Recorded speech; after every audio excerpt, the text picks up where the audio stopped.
उसने कहा कि मैंने खुदा से कहा, तूने खुदा मेरे को इसका इंतजाम कर दिया, मेरी चीजें खराब कर दी। ऐसे कहा ना खुदा कोई कह सकता है? हाँ, हम अपने माँ बाप से कहते हैं मुझे दिलाओ, नहीं मुझे पता नहीं, अब मुझे दिलाओ, ऐसे कहते हैं ना। ये हक है हमारा, अगर हम उसके बेटा बेटी हैं तो ये हमारा हक है, याद रखिएगा। ये गलत नहीं है, ये हक है। और इसी हक को खुदा चाहता है कि मुझसे मांग, मुझसे मांग। हालेलुया। दाऊद को नबी ने आके बोला कि तू परमेश्वर का भवन बनाने की इच्छा रखता है, प्रभु का भवन बनाने की इच्छा रखता है। दाऊद को बोला तो खुदा तेरे को आशीष देगा, तेरे वंशों को बहुत बढ़ाएगा, तेरे वंश में सदा गद्दी पे कोई बैठा रहेगा। खुदा ने कह दिया। नतान नबी ने आके दाऊद को बोला। अब दाऊद अपने कमरे में जाता है, फिर खुदा के कमरे में जाता है, खुदा के लिए उसने भवन बना रखा है, वहां जाके कहता है, दुआ करता है, खुदा तुम मेरे वंश को आशीष दे, वो गद्दी में बैठे रहे। खुदा ने पहले कह दिया, खुदा ने उसको कह दिया कि मैं तुझे आशीष दूंगा और सदा तेरे राजघराने में कोई ना कोई गद्दी में बैठेगा। ठीक है। अब दाऊद को जब कह दिया तो उसे दुआ की जरूरत क्या है? वो फिर अपने कमरे में जाता है और दुआ करके घुटनों पे कहता है, खुदा मेरे घराने से कोई राजगद्दी में सदा बैठा रहे। तब मुझे तुरंत पता चला कि खुदा ने हमारे लिए आशीष पहले से दे रखी है, लेकिन फिर भी वो चाहता है मांगो तो दिया जाए। आप समझ रहे? मांगो, आपके लिए आशीष है, मेरे लिए आशीष है, लेकिन बिना मांगे नहीं मिलेगी। और मांगने का तरीका क्या है? क्या है? प्रार्थना। ज्यादा से ज्यादा प्रार्थना करो, ज्यादा से ज्यादा प्रार्थना करो। किसके लिए है ये सब? आप क्या सुनने बैठे हैं यहां? आप किसकी बातें सुनने बैठे हैं और क्यों सुनने बैठे हैं? क्या लाभ होगा आपको अगर आप उसको जीवन में अपने काम में नहीं लाएंगे? तो ये वचन तो बेकार है, आप क्यों 2.5 घंटे खराब कर रहे हैं? आपको करना है भाई, आपको करना है। मैं भी करता हूं। मेरे को कल एक गवाही याद आ रही थी। मैं अपनी पत्नी से रात को 12 बजे के बाद ये बात हमारी हुई, तो मैं एकदम मुझे टक से आवाज आई, आप गवाही याद आई। जब उनकी मम्मी की तबीयत खराब हुई तब माँ दुआ करके वापस आया, जब मुझे वो गवाही याद आई।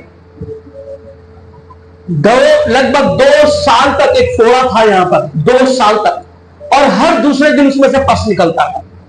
और थोड़ा नहीं, थोड़ा पस नहीं, बहुत बहुत पस निकलता था। हर दूसरे दिन दवाई लाते थे, इंजेक्शन लगाए, बहुत कुछ करा। एंड में डॉक्टर ने बोल दिया, भाई इसका ना पस का वो कराओ, टेस्ट कराओ, 4800 रुपए लगेंगे इसका टेस्ट करो, उसके बाद हम डिसीजन लेंगे कि रोग क्या है। 2 साल मेरे मन में आने लगा कैंसर ना बन जाए, ये अंदर अंदर बहुत पक ना जाए, इतना बड़ा दाग सा बन गया। मैंने कहा अंदर हड्डियों में ना चला जाए, हड्डियों को ना गला दे। ये मैं इसको नहीं कहता था, ये और ज्यादा डर जाए। तो फिर मैंने एक दिन सोचा, मैं बहुत दुआ करा, बहुत, वो कर ही रही थी, वो अपने लिए कर रही होगी, जिसको दर्द होता है वो जानता ही। ठीक है, मैं बहुत दुआ किया, बहुत दुआ किया, उसके बाद से वो बंद हो गया। अभी तक नहीं हुआ। कितने समय हो गया? कितना टाइम हो गया? 1 साल करीब हो गया, बिल्कुल कुछ नहीं है, ना दर्द है ना कुछ नहीं। तब मैं कल से कहता है, खुदा सुनता है, खुदा सुनता है, उत्तर देता है। हालेलुया, खुदा उत्तर देता है। आप समझे कि नहीं? हमारे जीवन में भी हम महसूस करते हैं वो उत्तर देता है। मैं आपको सिर्फ सिखा के चला नहीं जाऊंगा, जो बातें मैं आपको बता रहा हूं वो सब भोग रखी है, वो सब हमने इस्तेमाल कर रखी है और उसका फर्क पड़ रहा है। आप अगर सीखने आए हो तो सीखो, और सीख के चले मत जाओ, बल्कि उसको इस्तेमाल करो। इस बच्ची से मैं यही कह रहा था कि अगर 5 साल पहले तेरी ये दुआ होती तो कितने कहां पहुंच गए होते। आप लोगों के हाथ कम है, आप सोचो कि आप कितना पीछे हो। हम लोग मार खाते, हम मांगते नहीं है, रखा है पर हम मांगते नहीं है। दाऊद के लिए खुदा ने कहा मैंने दे दिया, फिर दाऊद क्यों मांग रहा है? दाऊद ने कहा नहीं, मैं सिखाऊंगा आने वाली पीढ़ी को मांगो, दुआ करो भैया, शर्माओ मत, लज्जाओ मत, घर में बैठो, समय लगाओ, मोबाइल को फट से बैठते मोबाइल मत चलाओ, दुआ करो, आप चौड़े में करो। दाऊद राजगद्दी छोड़ के, आपको पता है राजा के प्रसाद कितने लोग होते हैं? हमेशा कितने लोग होते हैं, कितने बाहर, कितने अंदर, कितने आसपास, लेकिन फिर भी वो कहता है ठहरो भाई, प्रार्थना करने जा रहा हूं। कहता होगा कि नहीं?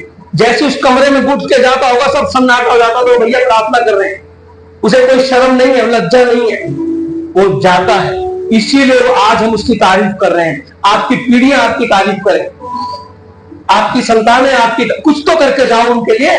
श्राप को काटने का मौका हमें है। हमारे पूर्वजों को नहीं पता था, हमारे माँ बाप को नहीं पता था कि उनके पास श्राप है। वो इसी जीवन में जी रहे थे जिसमें हम और आप जी रहे, लेकिन हमारे पास आ गया श्राप को काटने के लिए मौका। परमेश्वर आ गया, जीवित आ गया। अब हम काटना नहीं चाहते, श्राप को तोड़ना नहीं चाहते, उससे निकलना नहीं चाहते। हमारे हाथ में प्रार्थना बहुत जरूरी है।